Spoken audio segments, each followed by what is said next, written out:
Follow the money. That's what I always say. You always follow the money. Yeah. This is Follow the Money with Mitch Moss and Pauly Howard on VSiN. Ready to go? Fun show coming up. Everyone stay calm. Watch your language. No cursing again. Big show coming up with the Moose, Pauly and Marc Malusis, Paul Stone, Conference USA. We roll on with the previews. Geltzeiler on the NBA. The schedule's out today. We have numbers, opening night, the Christmas slate as well. What's going on with the Kawhi Leonard story? The King of the North, Derek Stevens in studio. We have to get him in the card collecting business. He could corner the market after someone pulled the Cooper flag card, which is going for $5 million. He has more money than Kevin O'Leary. We'll talk to Derek Stevens about the contest and what's going on. Rio LaFugazi with the Moose as well, and Ralph Vacchiano from Fox Sports to talk NFC East, and if the hype with Hurts is real. So far, so good in practice. A ton of NFL news and a lot of movement in the preseason. I got trends coming out of my ears. How you doing, Moose? Good, Paulie. Good to be back with you on a Tuesday. I'm looking forward to it. Big news in Minnesota. A lot of football. We're inching closer and closer here through the month of August to the start of the NFL regular season. Okay, Jordan Love will play, although I don't know who he's going to throw to on Thursday. So Green Bay now favored against Pittsburgh. Once we get to the game day on Thursday, I got some money quotes from McCarthy about installing the new offense and how it's been an issue in practice. So you have that news with Love.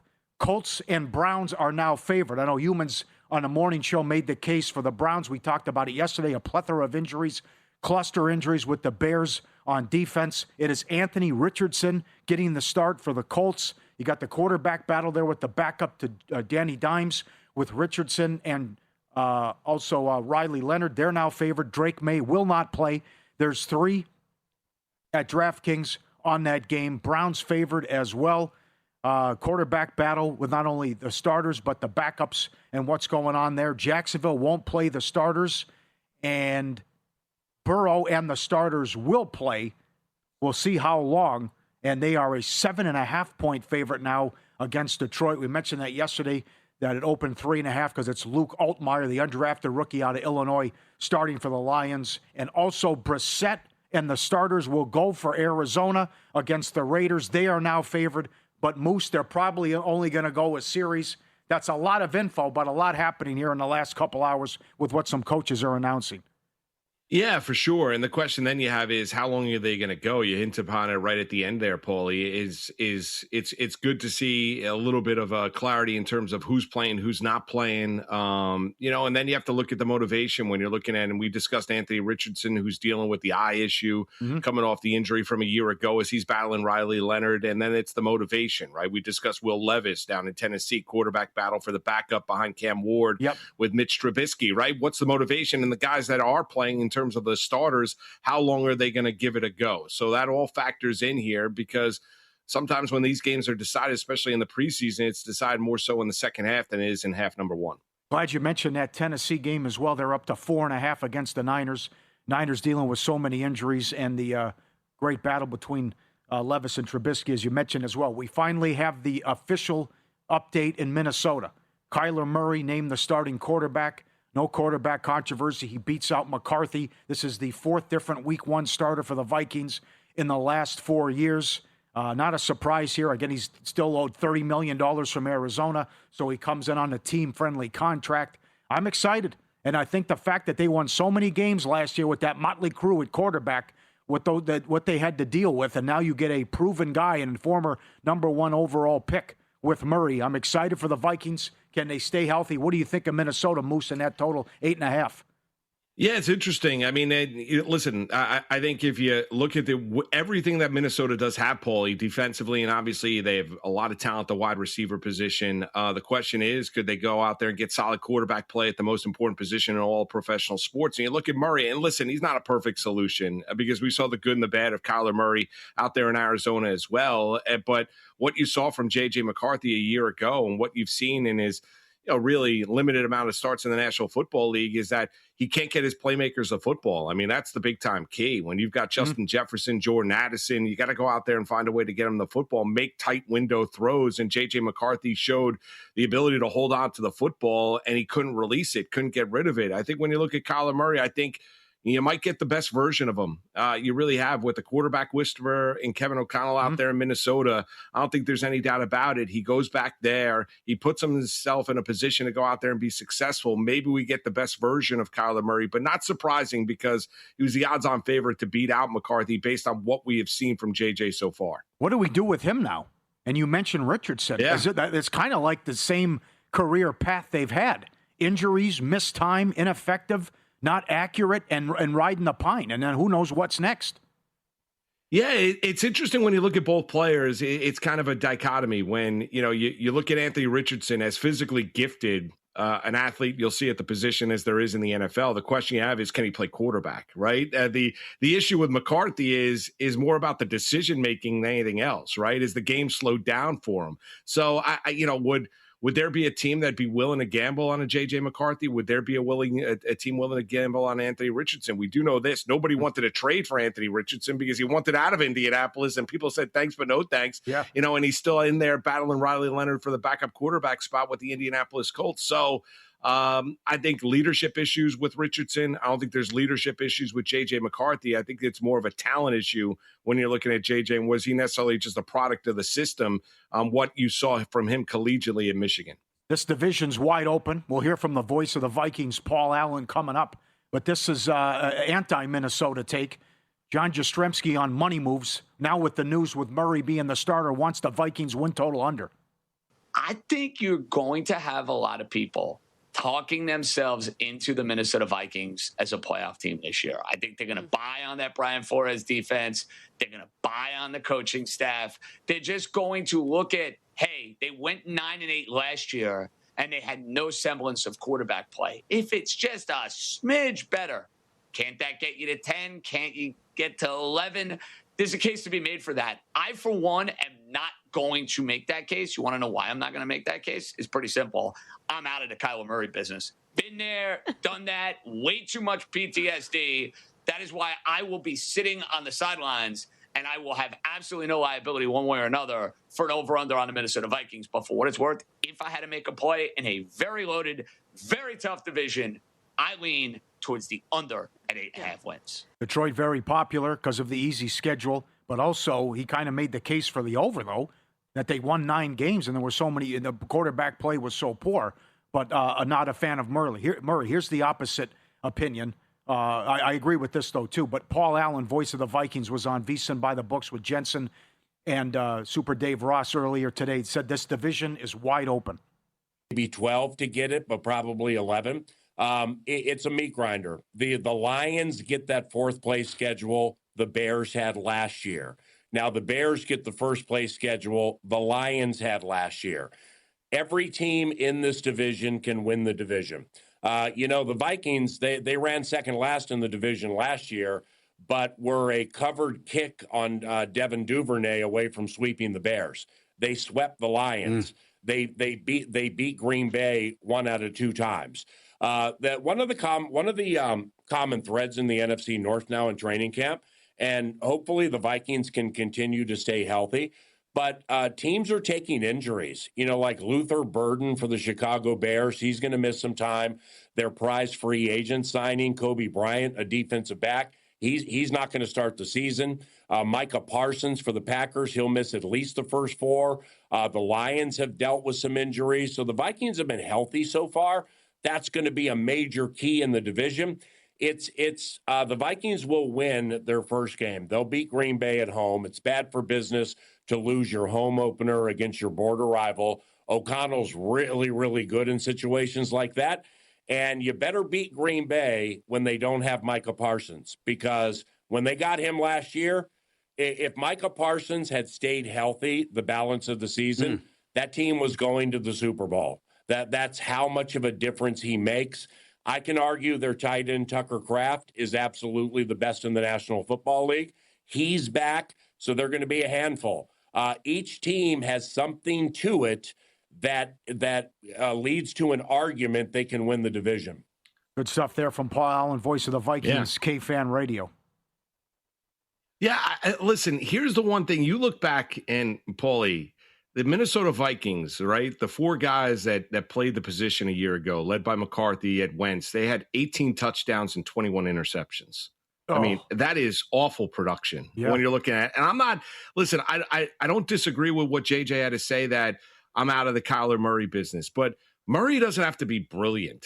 He's just got to be competitive, right? Can Kyler Murray go out there and be competitive at the quarterback position for the Minnesota Vikings? And then you say, well, they have a more favorable schedule coming into it, right? You've got questions in Detroit when you're looking at the Lions. Who are they exactly going to stop? I think they're going to score, but outside of Aiden Hutchinson, who are the Lions exactly going to stop? I agree about Green Bay, but then the little girl with the curl is basically Jordan Love. What version of Jordan Love are you going to get game in and game out? And then you get the Chicago Bears. You've talked about the rash of injuries, and Chicago was able to take advantage a year ago, very favorable schedule. Coaching matters. We see it time and time again in the NFL, right? You look at whether it be O'Connell, and then you look at the defensive coordinator. They've got really good coaching and a really talented team in Minnesota. They just don't. They need Kyler Murray not to vomit over himself. If he can go out there and do that, I'm not looking for him to be great or justify him being the first overall draft choice. Been there, done that. We're never going to see that. But can he be competitive? Can he get Addison the football? Can he get Jefferson the football? And I think he can. Here's what Paul was talking about. They got off to that 8-3-1 start and had a big lead at Denver. And then the injury happened, and they lost their last 5 games, including the meltdown in the playoffs against the Bears. There is some anti-Green Bay stuff in the market, but the 9-7-1 run, they were a Super Bowl contender before that injury. Coming up next, a guy that's taken a lot of money in a futures market, and based on the criteria and what the league has said, I think you're throwing money away. That's coming up next on Follow the Money VSiN, the Sports Betting Network.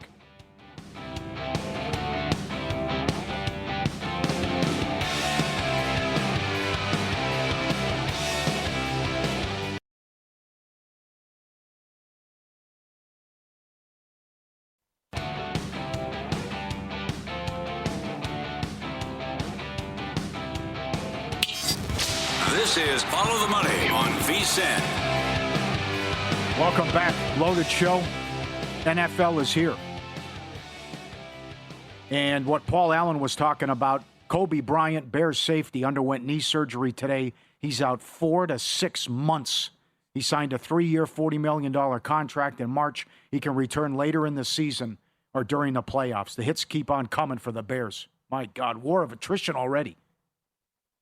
Yeah, and that's what you want to see in these training camps, Pauly, is teams getting through it healthy. And you've seen the injury bug rear its ugly head with, key contributors when you're looking at top starters for teams or, and that's the unfortunate aspect of it. You see it year in and year out, then it calls onto the depth of the organization. But the Chicago Bears, they just need that defense to keep pace to what they're going to go out there and try and do with Ben Johnson at offense with a trimmed down Caleb Williams, down 15 pounds as he met with the media.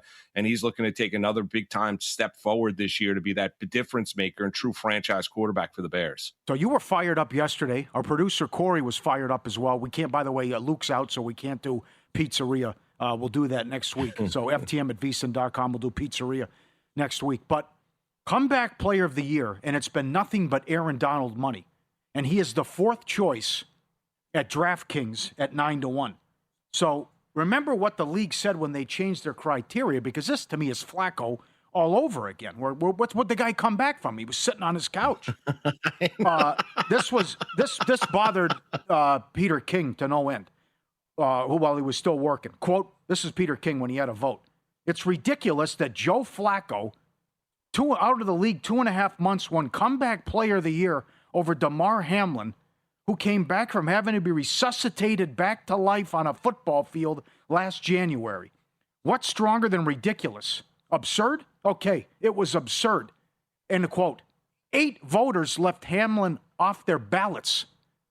That's why Flacco won a couple years ago. Since his win, Burrow won and McCaffrey won. Here's what they said, beginning with the 2024 season. The criteria for the award was changed to emphasize players coming back from illness, physical injury, or other circumstances that led them to miss playing time the previous season, as opposed to players having resurgent performances, as Mike Florio wrote and others, coming back from sucking. Like the Sam Darnold thing. Because a lot of people, it was nothing but Sam Darnold money last year as well, and Burrow won it. in a runaway. So I'm with you that you're wasting your money if you bet Darnold. And if you look at DraftKings, Moose, the first 18 guys listed, 17 of them are coming back from an injury. Yeah, and you look at and the other issue when you look at the top of the market as far as Patrick Mahomes, he's right now a plus 185. He got hurt late in the year. I mean, like it's not like he got hurt early on in the season. He got hurt. I mean, he missed a little bit of the Chiefs season, not significant. I mean, Jaden Daniels can understand that. I mean, Kyler Murray, I guess. Aaron Donald was in retirement. I mean, he was going out there posting videos on Instagram. It wasn't like Aaron Donald's going out there and workout videos. It's not like Aaron Donald coming back from some significant injury. I mean, go down the board.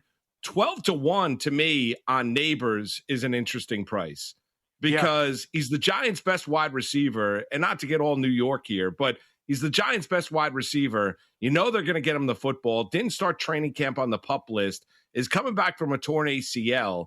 Got hurt, I think it was week 4 against the Los Angeles Chargers, late September. He got hurt and was lost for the rest of the regular season for the Giants.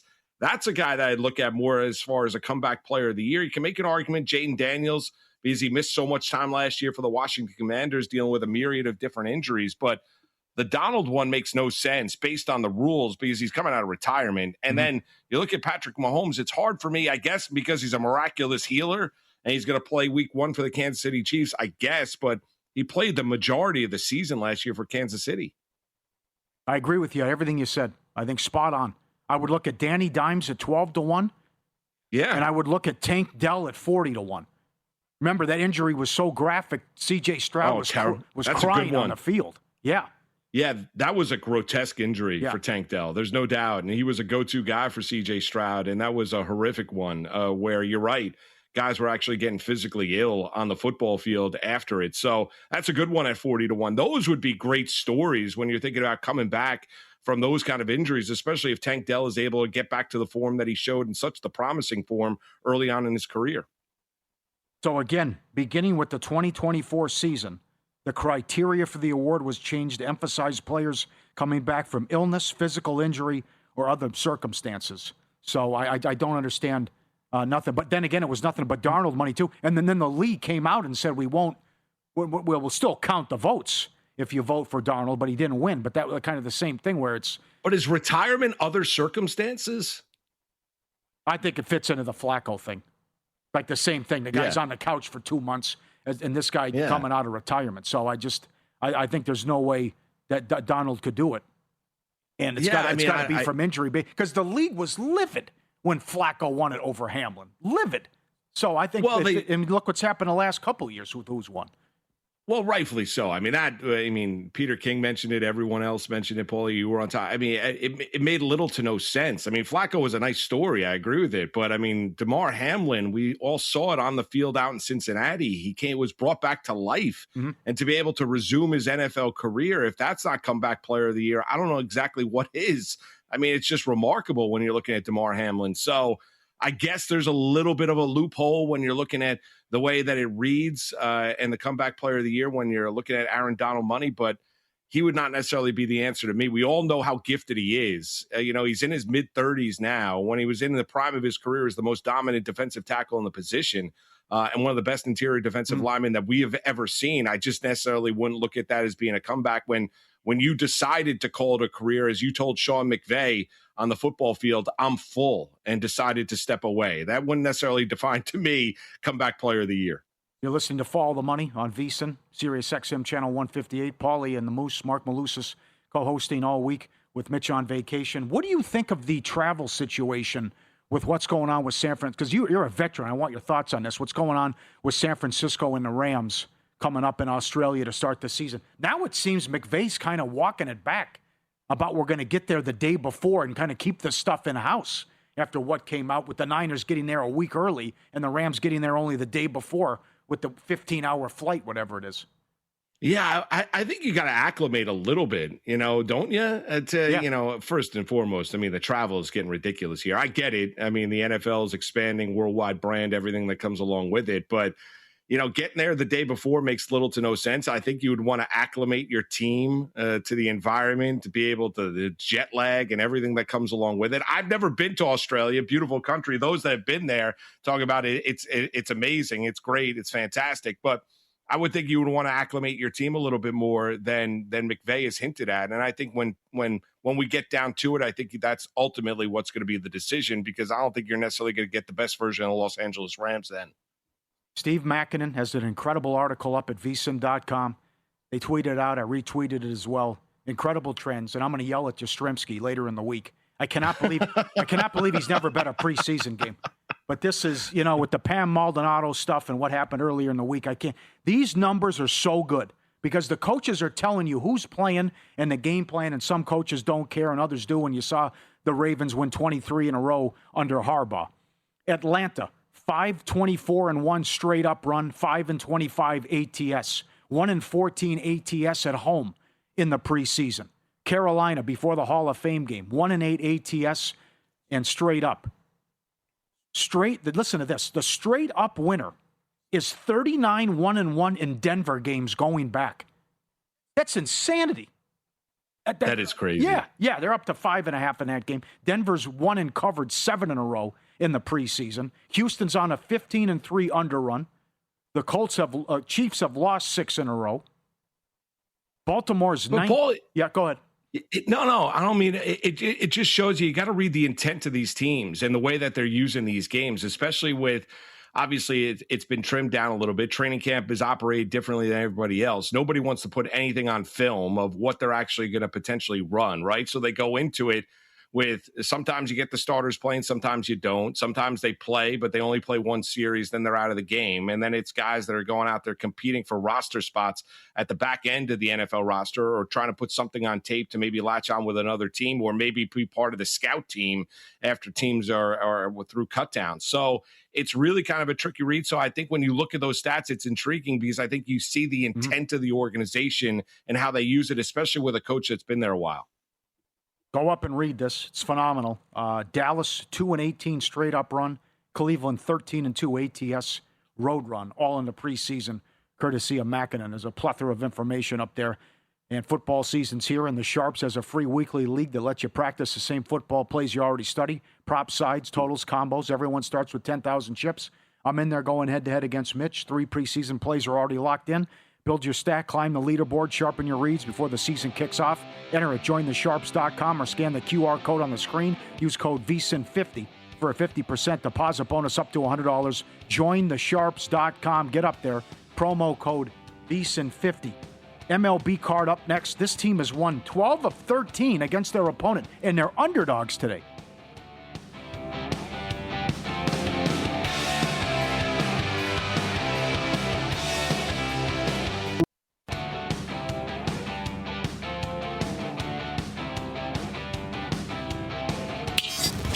This is Follow the Money on VSIN. A Malinsky special for the Tigers. They're back after their long road trip where they were fantastic, winning 7 of 9. Drew Anderson's $1.35 against Bybee and the Guardians. Even with all the trades, Cleveland only a game and a half back and 3.5 back of the White Sox in the division. Number 1 in starters ERA. They've outscored their opponents 66-17 during this hot run, Moose. But they've lost 11-12 against Cleveland. And Bybee, who's been excellent on the road, with a 1.80 his last 6 road starts, also has fantastic numbers against Detroit. 5-0 with a 1.70 last 10. 2 earned runs allowed or fewer in all 10 against Detroit. He's owned them. And Anderson, $1.35.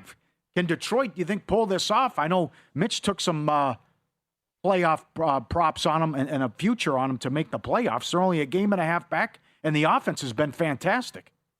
Yeah, it has been, and why not? I mean, it's interesting when all that news came down about Skubal being moved. There was some belief in, and then they moved Mize as well. There was some belief in Detroit that potentially in a wide open American League Central, maybe for the very fact of they can still accomplish the goal, which is making it to the postseason. And all of these teams, Pauly, you can make an argument. Listen, they all got issues. There's no question about it, but there's no Rays in the American League Central, and nobody's ran away and hid with it. So all you have to do is get hot. We saw Detroit absolutely collapse a year ago. Why can't Detroit all of a sudden now say, why not us? Even without Skubal, even without Mize, even with some of the moves they made at the MLB trade deadline. Yeah, I mean, the Tigers are, until they're out of it, they're still in it, and they're right there, because you look at the White Sox, you look at the Guardians, you look at the Twins, everyone's got issues. A big problem with Bybee has been lack of run support, and he's had some solid performances, but has tough luck with some losses and no decisions.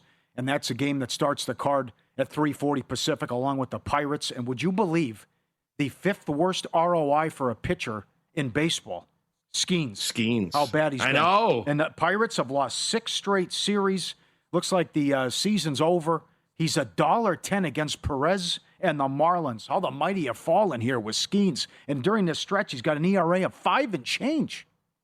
It's been crazy to watch. I mean, that's been stunning because, he looked like, the world was his oyster before the start of the season. And then you look at the season that Paul Skeens has had, and it's not been prototypical to what we have envisioned and what we've seen early on in his career. Pirates coming off we were discussing a little bit of the break, the Mets victorious over the Atlanta Braves last night, and the Mets went out there and put up 11 runs Sunday on Pittsburgh after losing 9-0 to the Pirates Saturday, where they just generated 3 hits. I mean, so it's been, the Pirates surprised a lot of people with the way that they played for the first 2.5 months of the season. They really did. Offensively, they were really good. But Skeens has been one of those, confounding pitchers this season because he's too talented to pitch as poorly as he's thrown. Last 3 ERA of 8 as well. This is incredible how bad it's been. And it looks like they're waving the flag in Pittsburgh. How about the Yankees? Weather's $1.30 against Wu. Season also over for Seattle, it appears. They've lost 19 of their last 28. They start a 9-game road trip. Wu, great at home, lousy on the road. Seattle's lost 7 straight road starts by Wu. He's 0-6 with an ERA of 9, and this is the worst team ROI in you are down 22 units. If you're betting the Seattle Mariners every game, this has been a disaster for Seattle. Yankees only $1.30 at home with Weathers, though. Yeah, and as Boone calls him, stormy. Weathers has been good this year, and really good last 3 starts for what you're expecting him to be, a back end of the rotation starter, right? Tamper down expectations. Obviously, his dad was a former reliever with the New York Yankees, but last 3 starts against the Phillies, the White Sox, and the St. Louis Cardinals, he's allowed 1 earned run. I mean, that is it when you're looking at Ryan Weathers. So the question in New York is not necessarily, whether or not you're going to get quality pitching, because starting pitching has not been an issue. It's whether or not you're going to score. And, Wu, as you mentioned, has not been good on the road. He goes into the cozy confines in the Bronx tonight. Can the Yankees be able to take advantage of it? A lot of conversation in New York about whether or not Grisham and Chisholm should be in the lineup on a day-in, day-out basis. That was brought up by Joel Sherman in the New York Post. We'll see if that indeed is the case, or they make some maneuvers. There's not a lot of places that Aaron Boone can go out there and turn, as the Yankees right now trail the Tampa Bay Rays going into action on this Tuesday by 6 games in the division. Cease is $1.35 against the Red Sox. They beat them again. How crazy was that? You watch baseball every day, you'll see something new for the first time. How about the 16-minute delay? And they went back and said, okay, the run scores. I know, it was insane. Yeah. There was such mass confusion. I mean, I had no idea what was going on. I mean, it was crazy. And I was on, listen, we talked about that game yesterday, Pauly, and how good Sonny Gray has been going into that matchup at 14-2. But you pointed out how Toronto has really owned Boston this season, has been really successful. That's basically the only, Toronto has played poorly this entire year. They've been the shell of the team that went to the Fall Classic and went to the World Series a year ago. But that was a strange thing. You're right. I mean, it's baseball, Susan. You watch enough baseball, That's you right. see things. Oftentimes you see things you've never seen before, and we saw that last night between Toronto and Boston. The daily special, Cease is your leader to have the most strikeouts today at 6-1. The Jays are 7-3 against the Red Sox this year, although Boston 5-0. The last 5 games started by Sandoval. Cease has got 14 scoreless against Boston.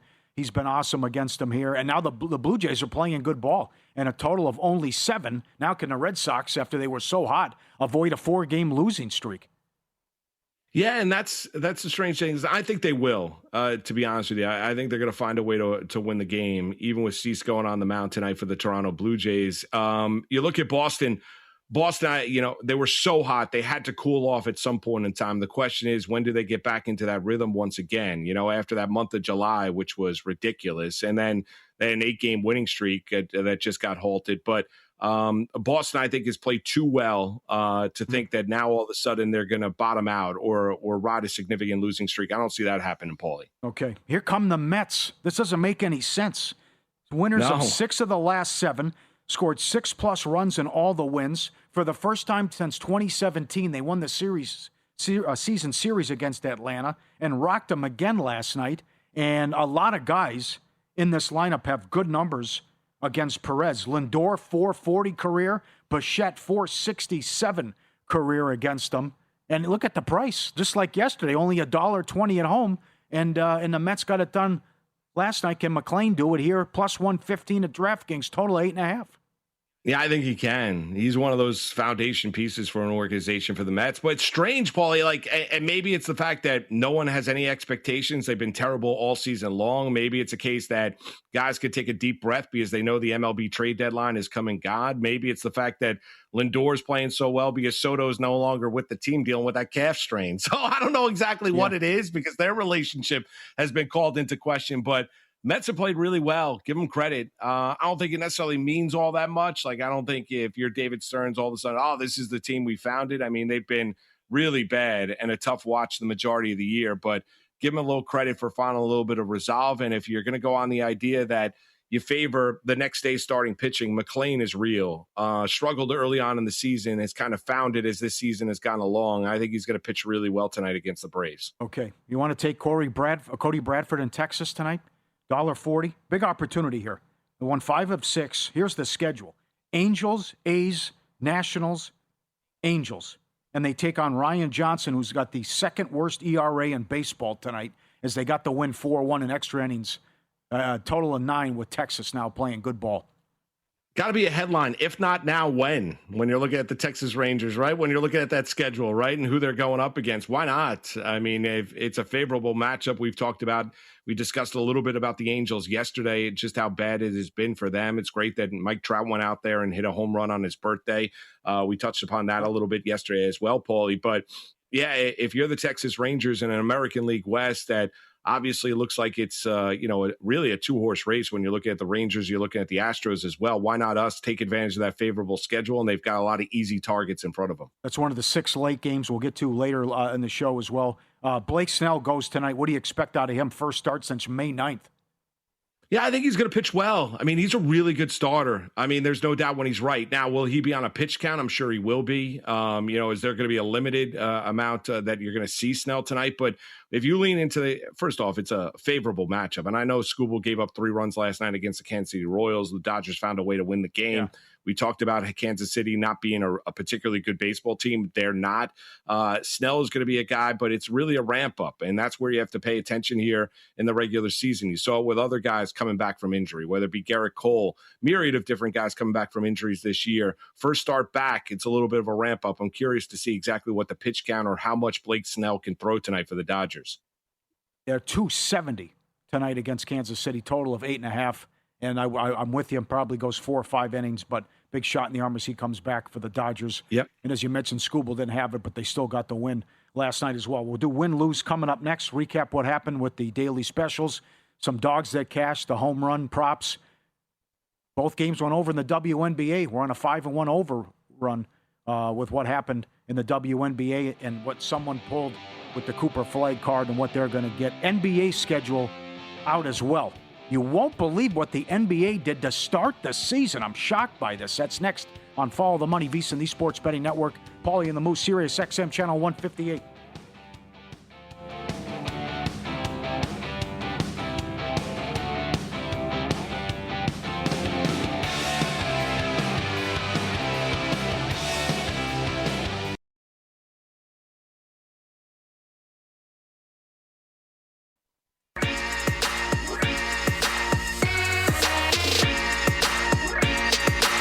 Win Some, Lose Some is sponsored by the Sharp Plays.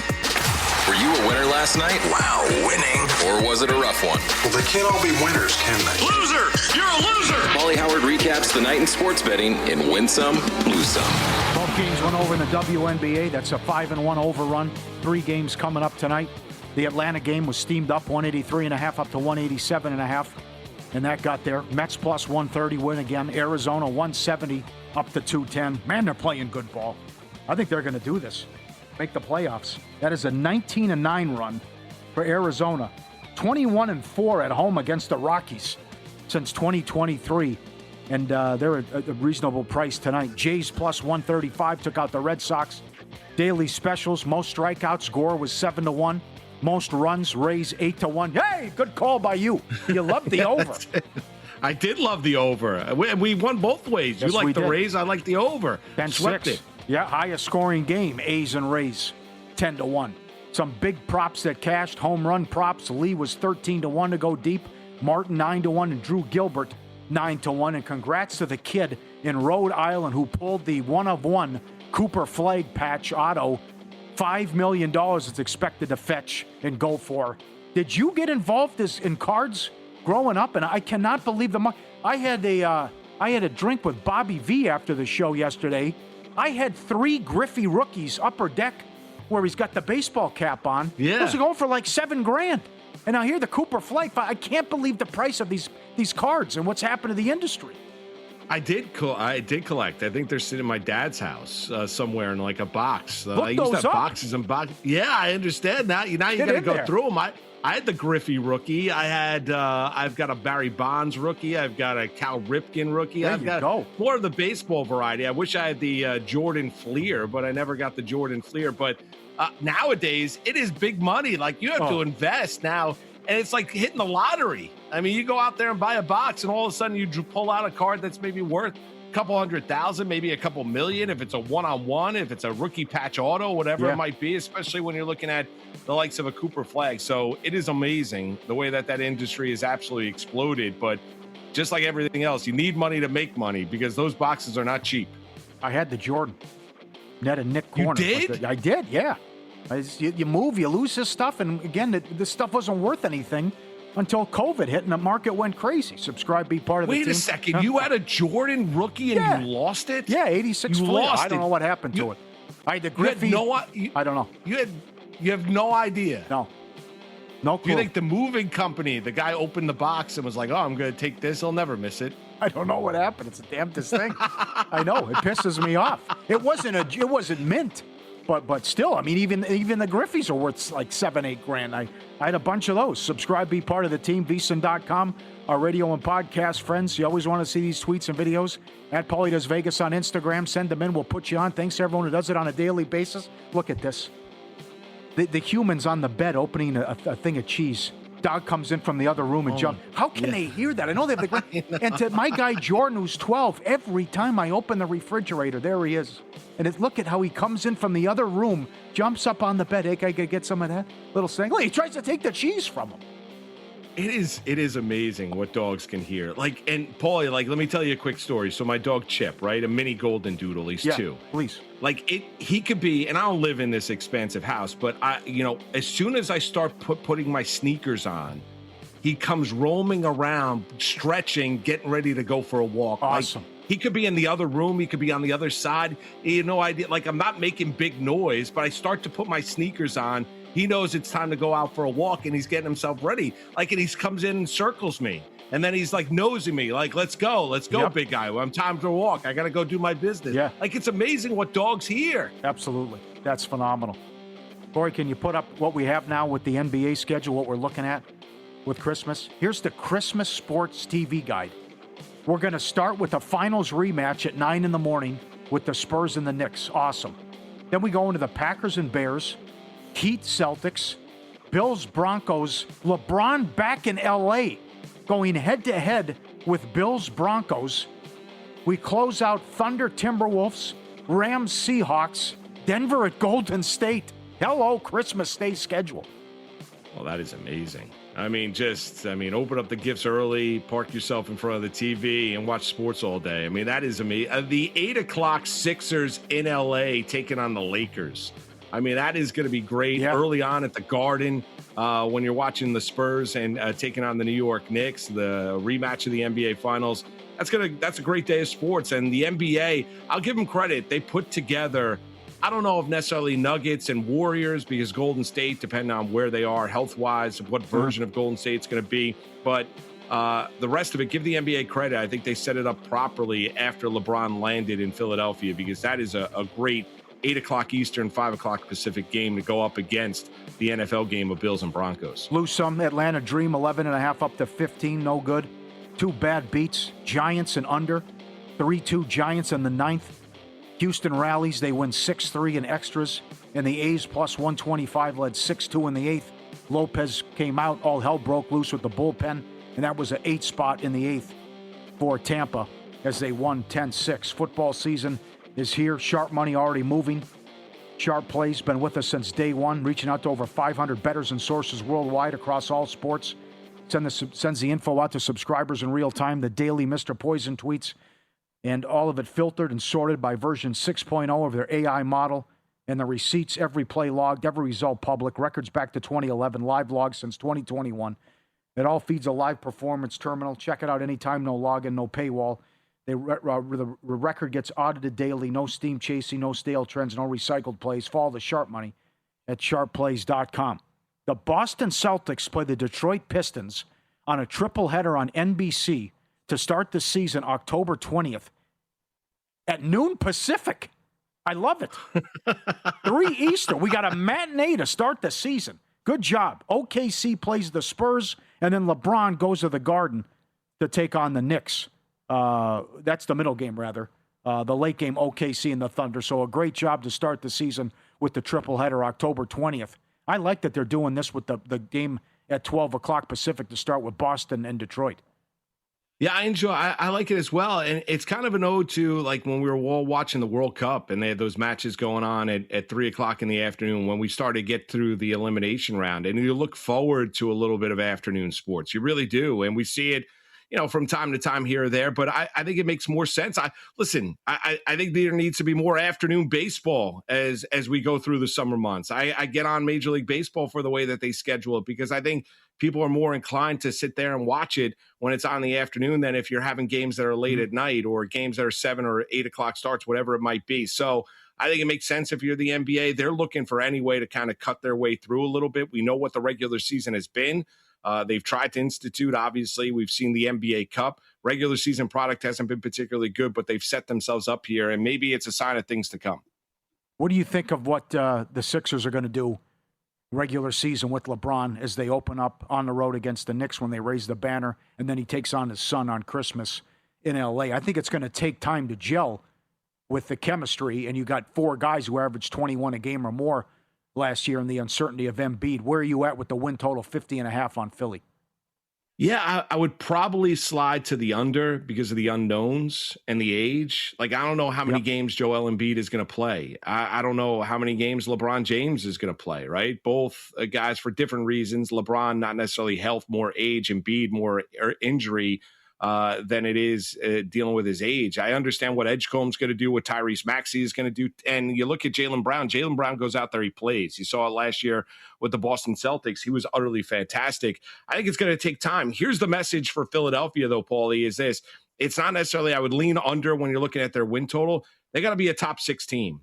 That's the goal. They got to be a top 6 team, and they've got to be healthy when the NBA playoffs come. Because if they're a top 6 team and they are the epitome of health, and Embiid's healthy, LeBron's healthy, Brown and everybody else, Edgecombe and Tyrese Maxey, they're going to be a beast to deal with. And everyone points out to the amount of, there's only one basketball to go around. Listen, LeBron understands going there. He's trying to win. He wants to play relevant games. He wants to try and win an NBA championship. So I think LeBron's going to play his part. I think Embiid's going to play his part. I think Jaylen Brown's going to play his part, be highly motivated. The fact that Boston felt comfortable trading him to the Philadelphia 76ers for Paul George, 2 1s and 2 2s. I think Brown's going to be ticked off about that. I think it's going to be I think it's the most fun storyline going into the NBA regular season. Can't believe the depth of the East. And again, 10 teams, odds on to make the playoffs. And 2 teams are going to be disappointed and sent home. They're looking forward to that and how it works out with the seeding as well. And I'm with you on the Sixers under that it's going to take time, and it's all about getting healthy and getting to April. Rounding it out with Paul Stone, only 2 conferences left in college football with his games of the year and win totals that he likes. He's on a win total, and the team to win Conference USA, he's going with the same team. So Paul Stone, Conference USA preview, coming up next on Follow the Money, VSiN, the Sports Betting Network.